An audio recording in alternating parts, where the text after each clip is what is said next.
Hello बच्चों, कैसे हैं आप लोग। तो आज हम लोग क्लास 11th का नेक्स्ट टॉपिक स्टार्ट करने जा रहे हैं और वो है आपका principle of superposition of gravitation. ठीक है बच्चों, तो चलिए हम लोग देखते हैं कि principle of superposition of gravitation क्या होता है। तो मेरा टॉपिक है principle of superposition of gravitation. Principle of superposition principle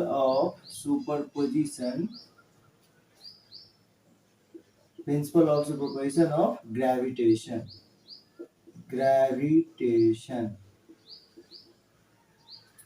चलिए ठीक है बच्चों, तो principle of superposition of gravitation होता क्या है, सबसे पहले हम लोग ये समझेंगे।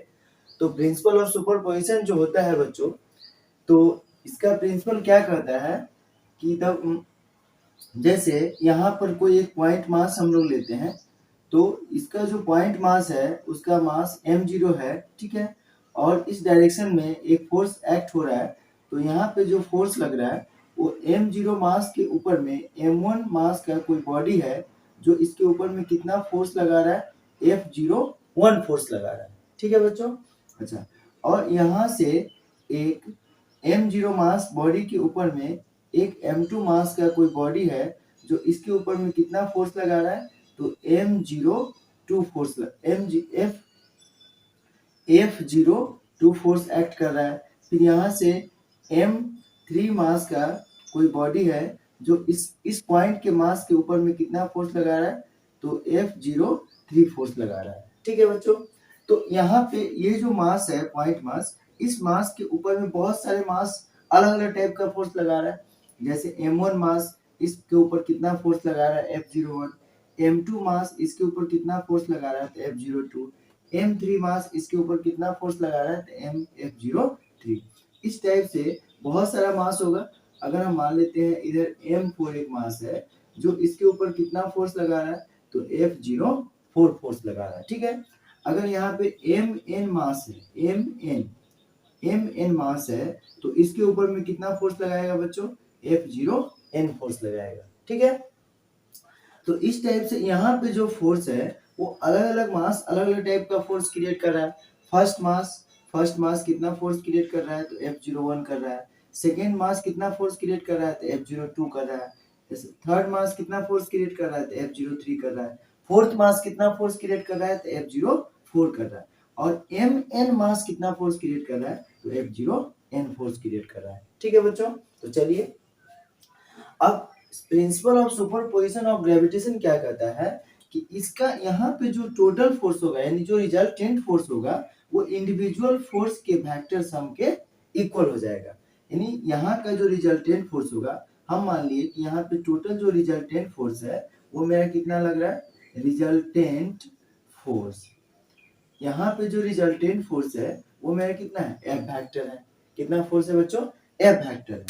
तो यहाँ का जो रिजल्टेंट फोर्स है वो इंडिविजुअल फोर्स के वेक्टर सम के इक्वल है। तो यहाँ रिजल्टेंट फोर्स कितना है, अगर हम इसका F01 फोर्स का वैल्यू निकालते हैं तो F01 को हम क्या बोल सकते हैं बच्चों, तो द फोर्स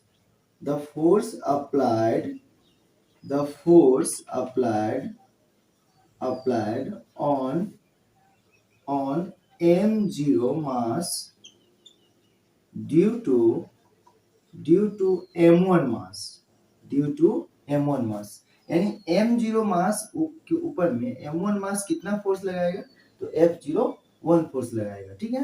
तो चलिए, और सेम एज F02 क्या हो जाएगा, तो the force applied on m0 mass due to the m2 mass.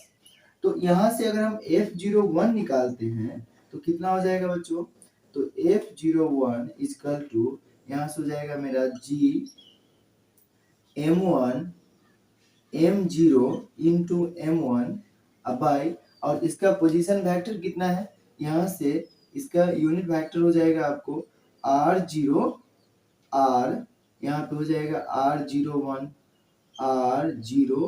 Unit vector, और इसका हो जाएगा r02 यूनिट वेक्टर, और इसका हो जाएगा r03 यूनिट वेक्टर, और r04 सॉरी R0n हो जाएगा।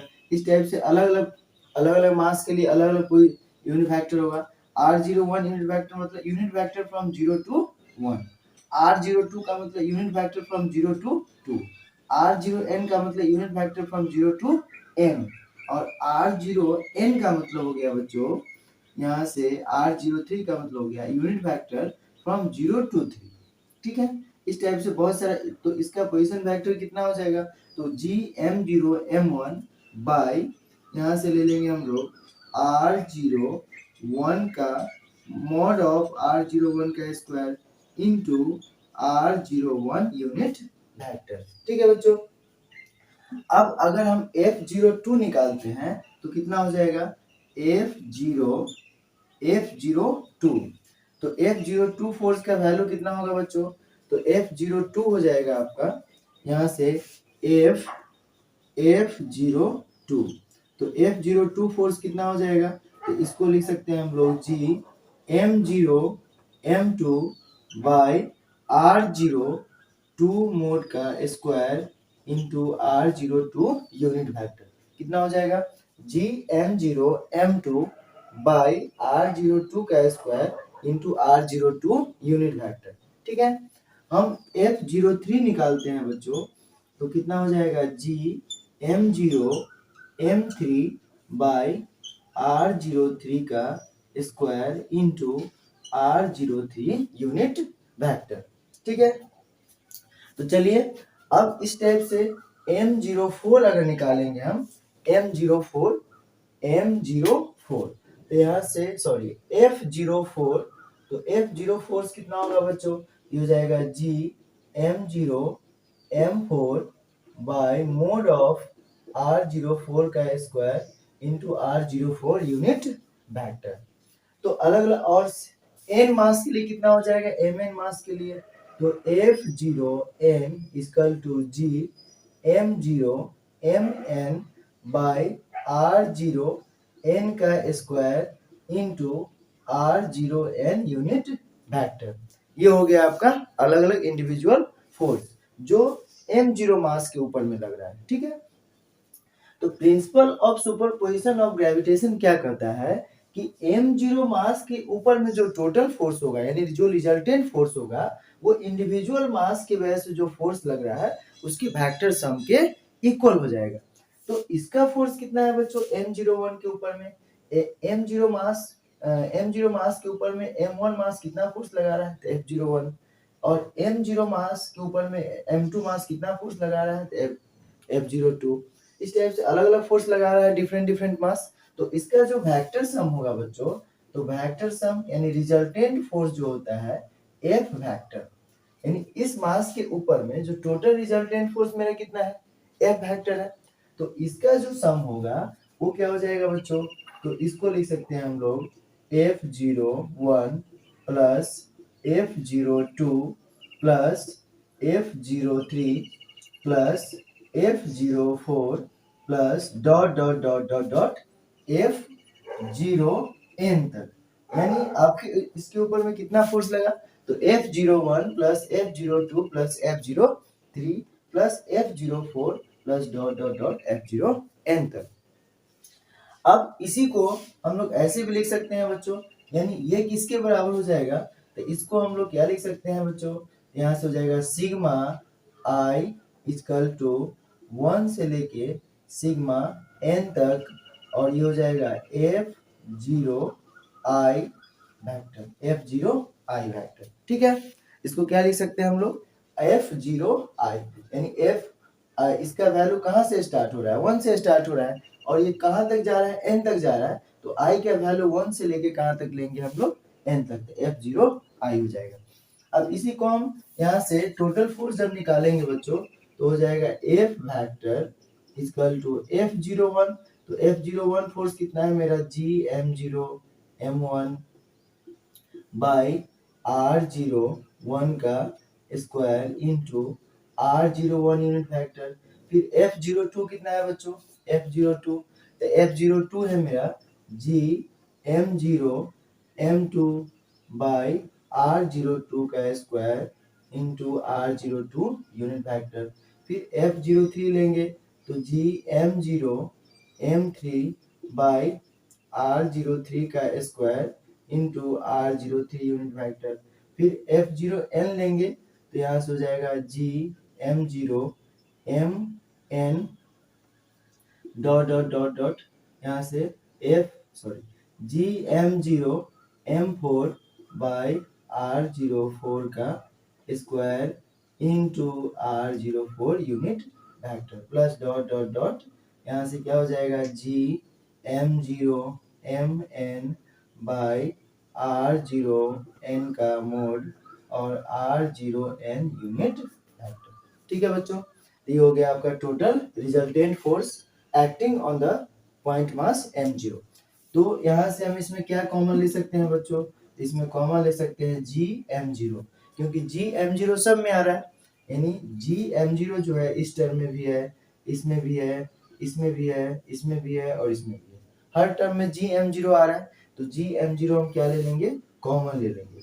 तो GM0 जब कॉमन ले लेंगे बच्चों तो यहाँ से मेरा क्या हो जाएगा, इसको हम लोग लिख सकते हैं M1 R01 by R01 by R01 का whole square plus M2 R02 unit vector by R02 का स्क्वायर। ठीक है, अच्छा अब इसको क्या लिख देंगे बच्चों, ये हो जाएगा M3 R03 unit vector by R03 का square plus M3 R04 by R04 का स्क्वायर। अब plus dot dot dot dot यहाँ क्या आ जाएगा MN R0N का यूनिट वेक्टर बाई R0N का स्क्वायर। ठीक है बच्चों, तो ये हो गया आपका total resultant force acting on the particle m0 due to the different masses. यानी यहाँ पे तो बहुत सारा मासेज है, जैसे m1 मास, m2 मास, m3 मास, mn मास। तो ये अलग अलग मास इस m0 पार्टिकल के ऊपर में कितना फोर्स लगा रहा है, तो F लगा रहा है। और यहाँ पे जो टोटल रिजल्टेंट फोर्स F जो होगा बच्चों वो किसके बराबर हो जाएगा, तो इंडिविजुअल जो पार्टिकल जो फोर्स एक्ट कर रहा है इसके ऊपर में उसके वेक्टर सम के इक्वल हो जाता है। तो वही हम लिखे हैं F equal to F01 plus F02 plus F03 plus F04 plus dot dot F0n तक। अब यहाँ ये फोर्स कहाँ से स्टार्ट हो रहा है, 1 से स्टार्ट हो रहा है और कहाँ तक जा रहा है, तो n तक जा रहा है। तो I का वैल्यू 1 से लेके कहाँ तक लेंगे, n तक लेंगे। ठीक है, फिर इसका वैल्यू हम लोग पुट करेंगे बच्चों, जैसे F01 का वैल्यू इतना दिया है, फिर F02 का वैल्यू इतना दिया है, फिर F03 का वैल्यू इतना दिया है, फिर F04 का वैल्यू इतना दिया है, फिर F0n का वैल्यू इतना दिया है। ठीक है बच्चों, तो यहाँ से F जो फोर्स होगा टोटल रिजल्टेंट फोर्स वो इसके इक्वल हो जाएगा। अब यहाँ से इसमें GM0 सब में कॉमन आ रहा है तो GM0 हम इसमें से कॉमन ले लेंगे। उसके बाद इसमें क्या बचेगा M1 R01, इसमें क्या बचेगा बच्चों M2 R02, फिर इसमें क्या बचेगा M3 R03, फिर इसमें क्या बचेगा तो M0 R04। अब भाई इसमें R01 का स्क्वायर प्लस R02 का स्क्वायर प्लस R03 का स्क्वायर प्लस R04 का स्क्वायर प्लस R0n का स्क्वायर। ठीक है, तो ये हो गया आपका total resultant force acting on the particle point mass m0। तो इसी को हम लोग क्या बोलते हैं बच्चों, principle of superposition of gravitation. ठीक है, तो ये था आपका principle of superposition of gravitation. चलिए, तो आज के लिए बच्चों थैंक यू। फिर हम लोग नेक्स्ट वीडियो में और नेक्स्ट क्लास में मिलते हैं। तो आप लोग कंटिन्यू वीडियो देखते रहें और चैनल को सब्सक्राइब करते रहें और चैनल का आनंद उठाते रहें।